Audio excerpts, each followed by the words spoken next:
विधानसभा में उत्कृष्ट विधायक और पत्रकार सम्मान समारोह रखेगी। छत्तीसगढ़ विधानसभा के मानसून सत्र के समापन के बेरा में आज उत्कृष्ट विधायक और उत्कृष्ट पत्रकार सम्मान समारोह के आयोजन करेगी।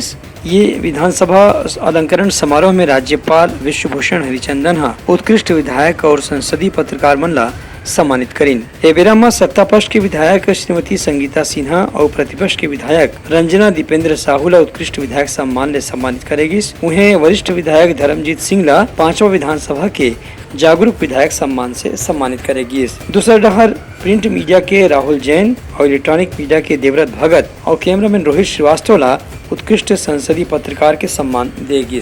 कार्यक्रम के मुख्य अतिथि राज्यपाल विश्वभूषण हरिचंदन की एक अच्छा विधायक एक अच्छा पत्रकार के कारण ही लोकतंत्र मजबूत हो सकत है। उनकर कहने से कि उत्कृष्ट कार्य करने वाला व्यक्ति ला जो पुरस्कार मिलते तो ओला प्रोत्साहन घलो साथ में मिलते और दूसरे पत्रकार या विधायक मन ला घलो एखर से प्रेरणा मिलते। एक कार्यक्रम में छत्तीसगढ़ विधानसभा के अध्यक्ष डॉक्टर चरणदास महंत की छत्तीसगढ़ विधानसभा में उत्कृष्ट विधायक और उत्कृष्ट पत्रकार के सम्मान करे के परंपरा पहले दिन ले आज तक चलत है। कार्यक्रम में मुख्यमंत्री भूपेश बघेल और राज्य सरकार के दूसरे मंत्री मन भलो मौजूद रहीन। ब्यूरो रिपोर्ट उत्लंघा न्यूज।